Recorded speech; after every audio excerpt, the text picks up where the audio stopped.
My brother believes that his name on a museum plaque will make him eternal.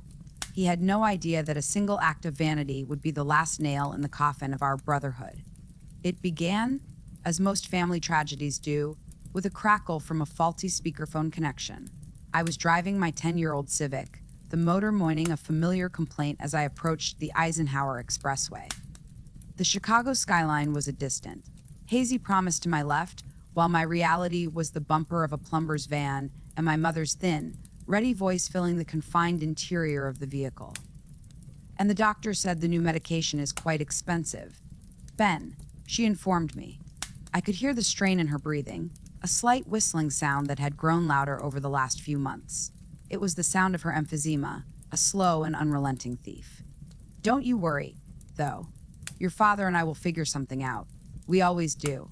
I grasped the steering wheel, the aged leather cool on my knuckles. We always do. That was the Miller family slogan, the phrase that got us through my father's layoff from the steel mill, broken water heaters in the thick of winter, and everything else. But this was different. We began to feel a lot like me. I'll be over tonight.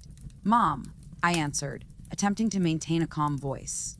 The kitchen faucet is acting up again, right? Oh, you don't have to, honey. It's just a little drip. I'll be there around 6. I replied, ignoring her protest. We both understood it wasn't about the faucet. A sigh of relief. All right, Ben, drive safe. We love you. Love you too, Mom. The call terminated, leaving a terrible silence in its aftermath. The stack of ungraded American history essays in the passenger seat appeared to mock me. Here I was, a high school teacher, attempting to teach students who were more interested in TikTok about empires and legacies, while the two people who had built my entire life's empire were gradually dissolving. And the only person with the ability to strengthen the foundations, my own brother, was living in a completely different world. A world of glass and steel 40 stories above the rest of us. That evening, the familiar fragrance of my mother's pot roast and Old would welcome me at the door of my childhood home. It was a lovely 2-bedroom cottage in a quiet suburban area, the kind of property where kids' bikes were left on the grass all night. However, the house now reflected its occupant's age. The paint was peeling slightly near the gutters, and a few of the walkway's flagstones appeared uneven. I discovered my mother, Mary, at the kitchen table, a battlefield of papers laid out before her in the warm glow of the overhead light. They were medical bills, a white and blue torrent of copays, deductibles, uncovered services. Her brow furrowed with concentration, her reading spectacles perched on the point of her nose. You didn't have to come all the way over, honey, she replied, tiredly smiling up at him. We could have called a plumber and let them charge you $100 just to tighten a bolt. No way, Mom, I responded, crawling under the sink with a wrench. Besides, I wanted to see you. The area beneath the sink was cramped and smelled of damp decay.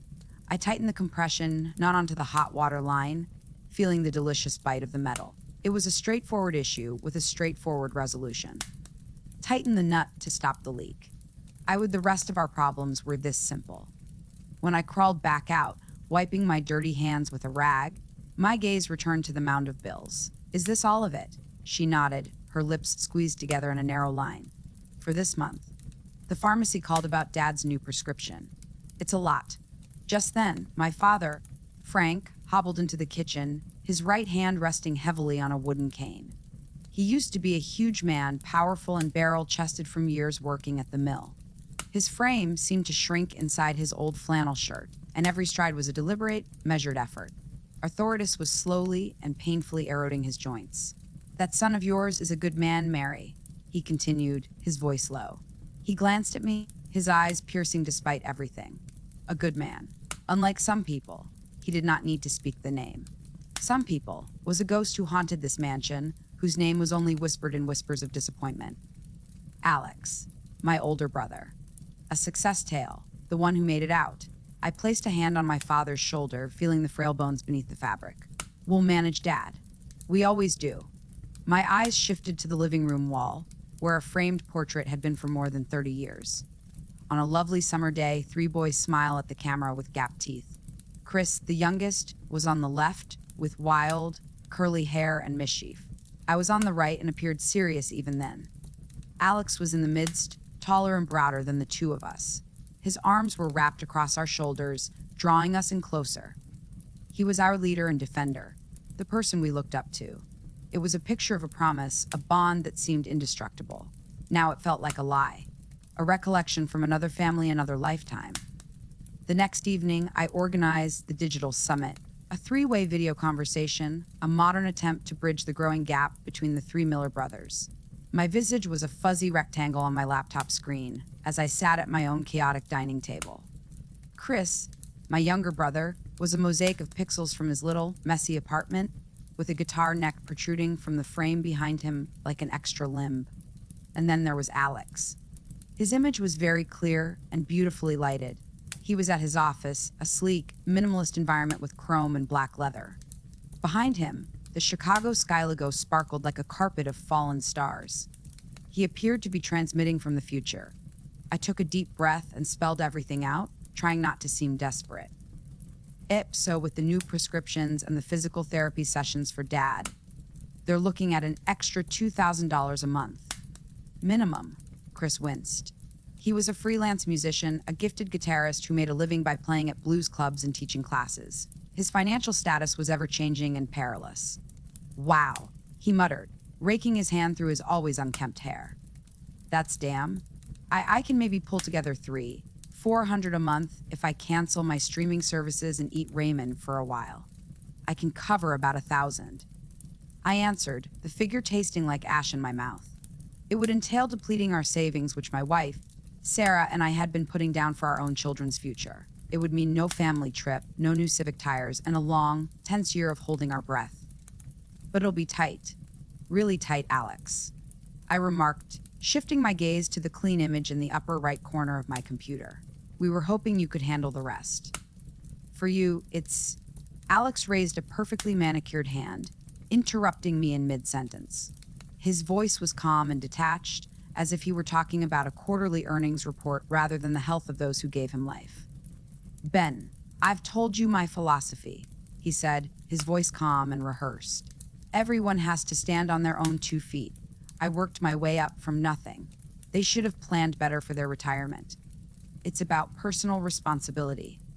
The words struck me with physical power. I could feel the blood leaving my face. Personal responsibility. My voice trembled with incredulity. They're our parents! They raised us!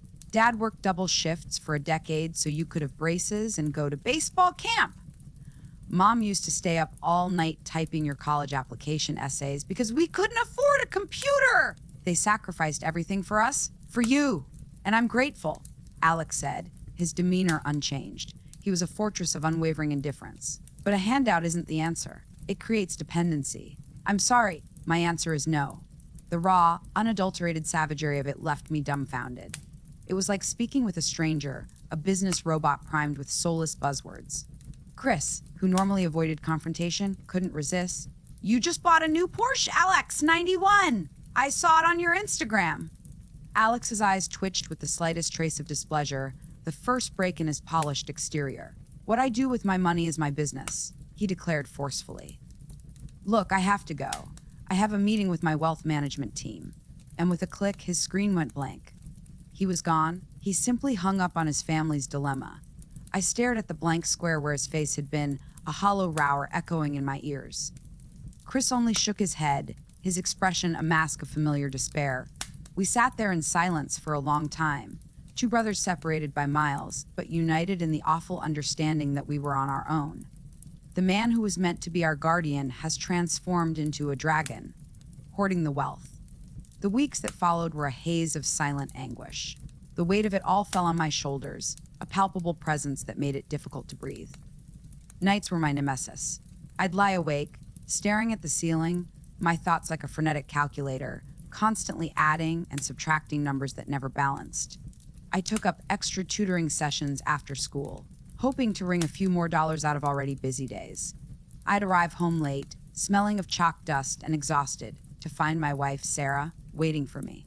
One night, long after Sarah and the kids had gone to bed, I was sitting at the dining table. The home was quiet save for the hum of the refrigerator. In front of me was a constellation of debto, our mortgage statement, the vehicle payment, the children's school fees. and now the ever-growing pile of my parents' medical bills. The laptop was open to a personal loan application page. My fingers hovered over the keyboard, and the cursor blinked expectantly. Sarah padded into the room, her footfall gentle against the hardwood floor. She poured a steaming mug of chamomile tea in front of me and softly rested her hand on my shoulder. "You can't keep doing this, Ben," she continued, her voice quiet and concerned. "You're not sleeping. You look like a ghost. This isn't sustainable." I leaned back, exhausted to the point of feeling ill. "What options do I have, Sarah?"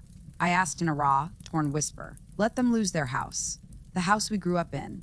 Let Dad skip his physical therapy and end up in a wheelchair. It's not fair." The injustice of it all churned in my stomach like acid. "He has millions. Millions. He probably has more than what they need sitting in the damn cup holder of his Porsche. And he won't spare a dime for the people who gave him life." I finally let go of my composure. I expressed my annoyance and rage to her. "I called a lawyer just to see a consultation. He said there's no legal obligation in this state. No filial responsibility law. Nothing I can do." I gazed at her, my eyes flaming. "Justice doesn't exist here." My head fell into my hands, the roughness of my palms scraping against my stubble. My shoulders started shaking, not with sobbing, but with a dry, impotent hatred. I felt absolutely alone, fighting a war against a powerful enemy that shared my DNA. Sarah knelt beside me, wrapped her arms around me, but her warmth couldn't penetrate the cold, hard knot of hopelessness that had formed in my spirit. The breaking point occurred on a Tuesday about a month later.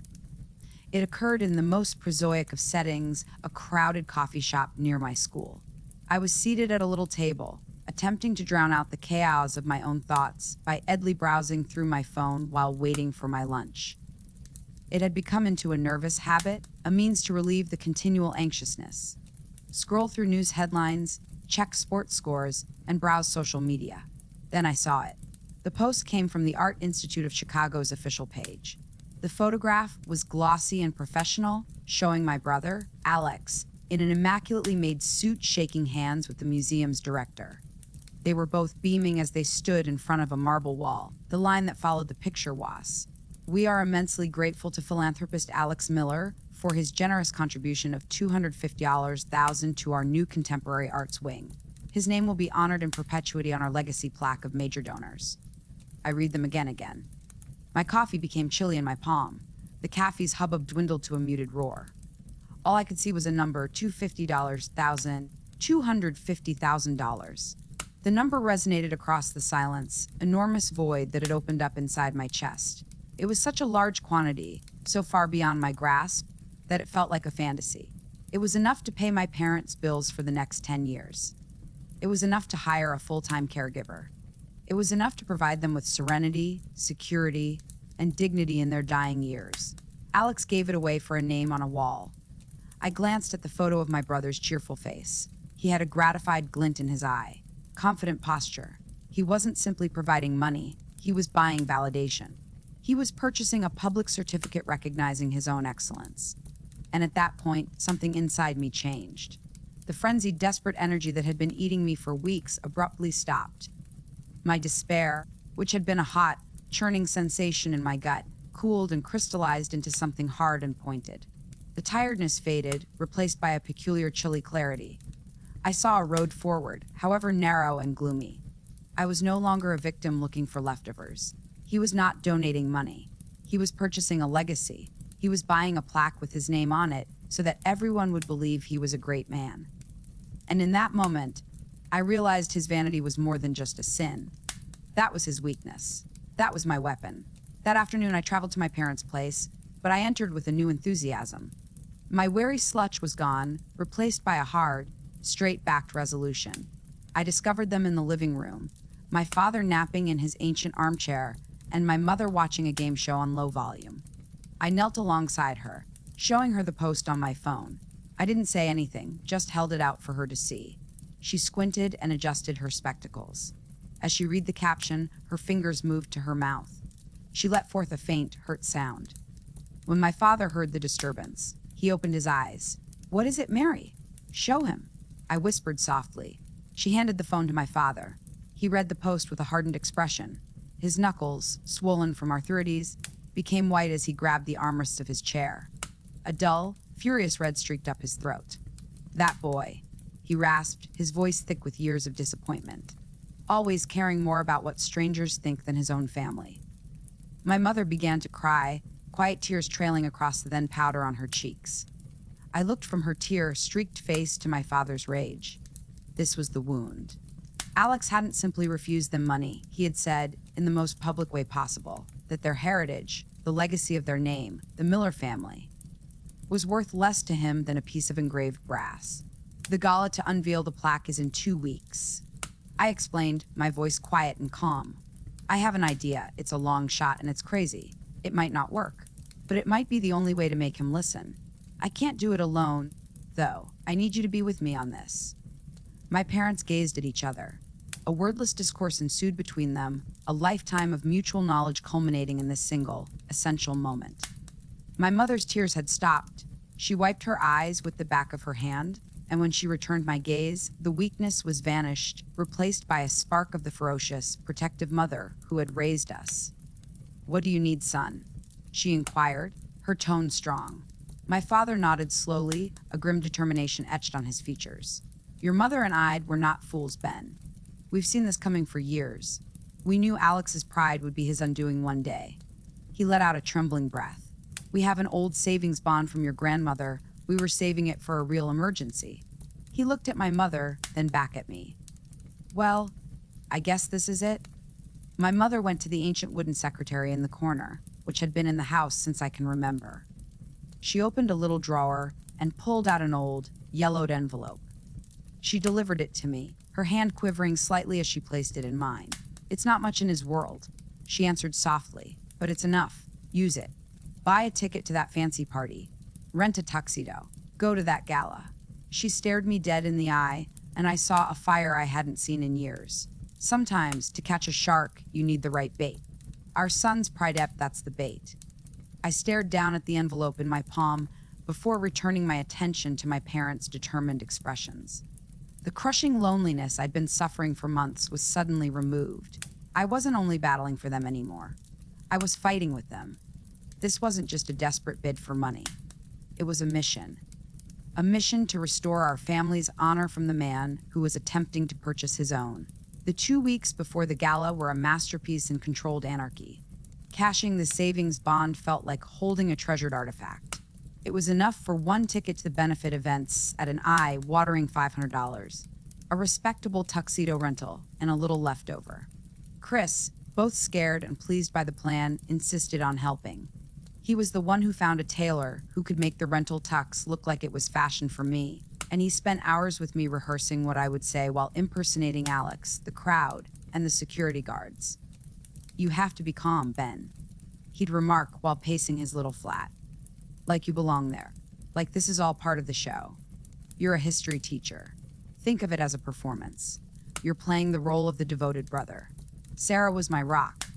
She was afraid for me and the potential consequences, but she saw the steel in my spine and knew she couldn't talk me out of it. She assisted me in writing the speech, ensuring that the words were exactly balanced between emotional and scathing. She was the one who reminded me to eat when I forgot and held my hand when the enormity of what I was about to undertake threatened to overwhelm me. The night of the event, Chicago's air was crisp and cool. I stood outside the Art Institute, the huge lion-guarded entrance resembling a portal to another universe. Valets in pristine red uniforms whisked away cars worth more than my house. Women in sparkling gowns and men in sharp tuxedos surged up the marble steps, their laughter booming into the night. I felt like an imposter, a spy on enemy land. The rental tuxedo felt stiff and strange, and the polished shoes pinched my feet. In my pocket, my fingers nervously traced the contour of a single, folded index card with my speech's bullet points. Inside, the splendor was overwhelming. A string quartet performed softly in a large hall lined with magnificent works of art. Waiters passed around trays of champagne and astonishingly fine hors d'oeuvres. The air was alive with the chatter of the city's elite. Bankers, physicians, and real estate moguls. And at the middle of it all, holding court like a king, stood Alex. He was radiant. His suit was tailored, his cufflinks sparkled, and his smile was a weapon of skilled charm. He strolled through the gathering with ease, taking handshakes and compliments, his face beaming with self-esteem. I watched him from a shadowed corner, clutching a solitary glass of champagne, my pulse pounding against my ribs like a trapped bird. He did not see me. In this world, people like me were invisible. Finally, the moment arrived. Mr. Harrison, the museum director, a portly, jovial guy, took his place at the podium on a little stage. And now, he shouted, his voice amplified by the microphone. It gives me immense pleasure to introduce a man whose generosity and vision are helping to shape the future of art in our great city. A true pillar of the community. Please welcome Mr. Alex Miller. A round of polite, enthusiastic applause filled the hall. Alex strode to the platform, taking it all in and waving to the crowd. He looked like he was born for it. He stood in front of the microphone, relishing in the warm light of the limelight, his smile spreading from ear to ear. "Thank you," he said, his voice as silky as velvet. "It's truly an honor. That was my cue. Every instinct told me to stay in the shadows, to run. But then I imagined my father struggling to get out of his chair and my mother crying over a stack of debts. The vision honed my resolve to a cold, hard point. I moved. I walked quickly and quietly from the side of the room to the stage. It seemed like walking through water, with the air dense with resistance. Several heads turned. Two burly security guys in black suits near the stage noticed me, and their looks changed from bored to alert. They started moving, but I was quicker. I had already reached the stage's lower steps before they could stop me. I did not run. I did not shout. I simply strolled up to a backup microphone on the podium, designated for the director. "Excuse me," I said, my voice sounding remarkably clear and steady as it blasted from the speakers. "Excuse me, everyone. I apologize for the interruption."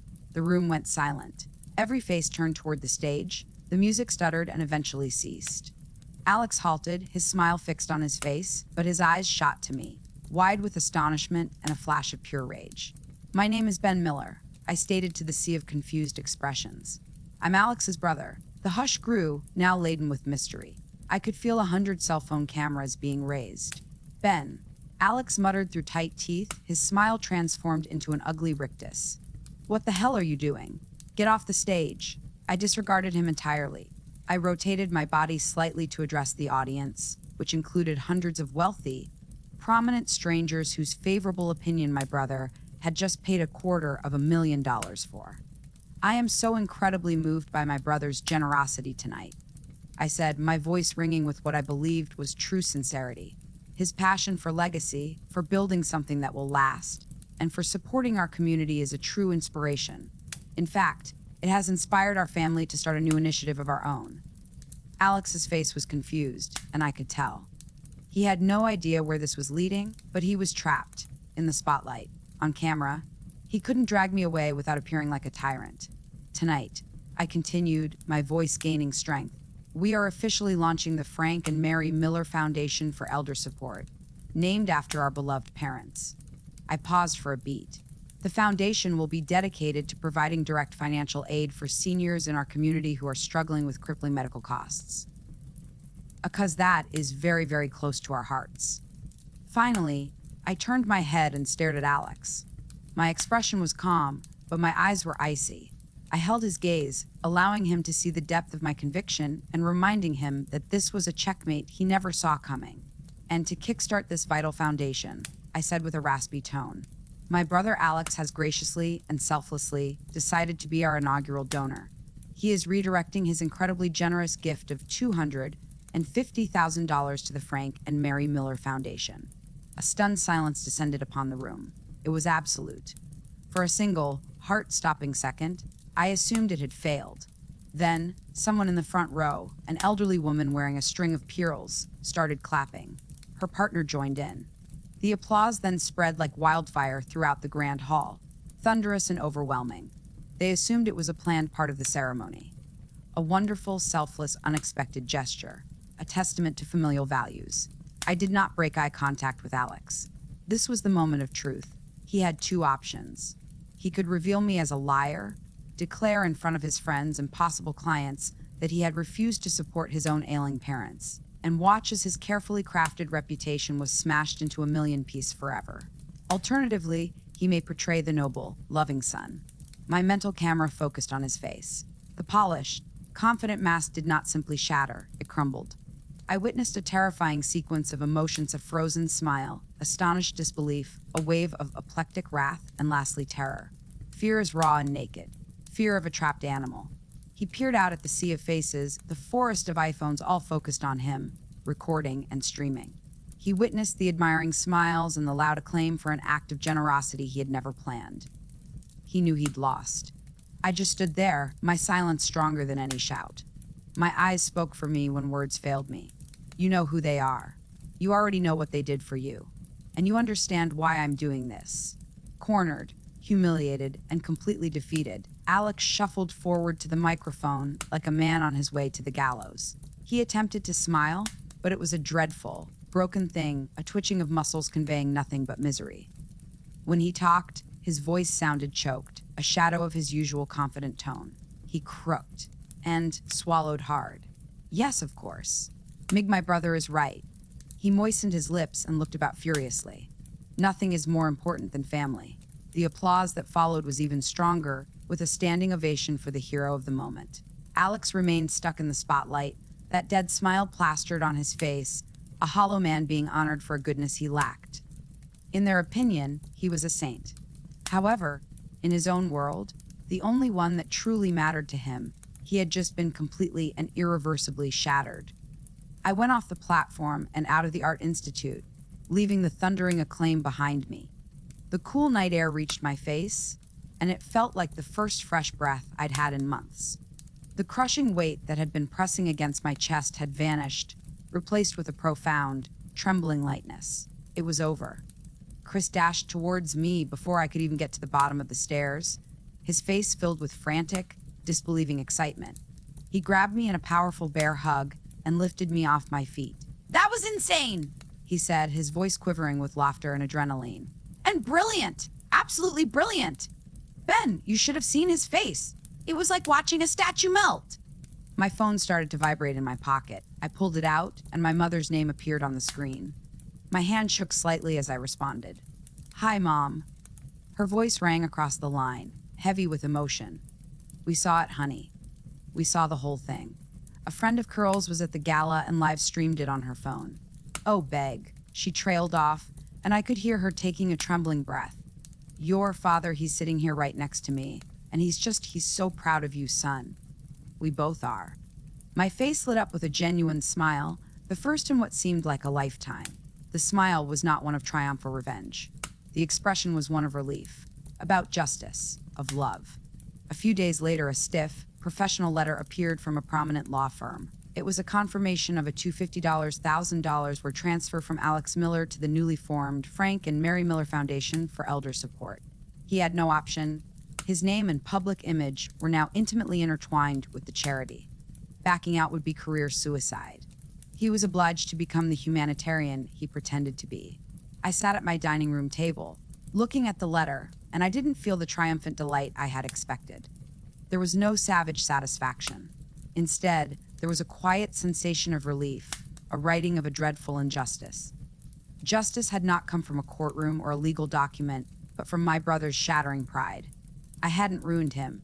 I had simply held up a mirror and forced him to conform to the image he so desperately desired the world to see. Revenge, they say, is best served chilled. But it wasn't cold. It was just, I took nothing from him that was not already morally owed to our parents. I recently altered the name on the plaque, from his to theirs. A legacy he attempted to purchase became one he was compelled to earn. The following Saturday was a stunning autumn afternoon. I was at my parents' house, out in the small backyard, helping my father with his tomato plants. He was moving more readily now, as the foundation's first round of physical treatment was already taking effect. He still used his cane, but his steps were more steady and assured. My mother sat on the back porch swing, a warm grin on her lips as she watched us, a glass of iced tea sweating in her hand. We did not discuss about Alex. We did not have to. His name was no longer a ghost in this house. It was simply a reality, a distant relative who had finally done the right thing, despite severe duress. The stifling financial weight has been eased. The injustice had been resolved. Our family, or at least this important, central component of it, felt entire again. I looked at my parents, bathed in the warm, golden light of the afternoon, and saw a serene happiness rather than the worry and fear that had plagued their faces for so long. For the first time in a long time, I saw their future as a gift to be cherished rather than a burden to be controlled.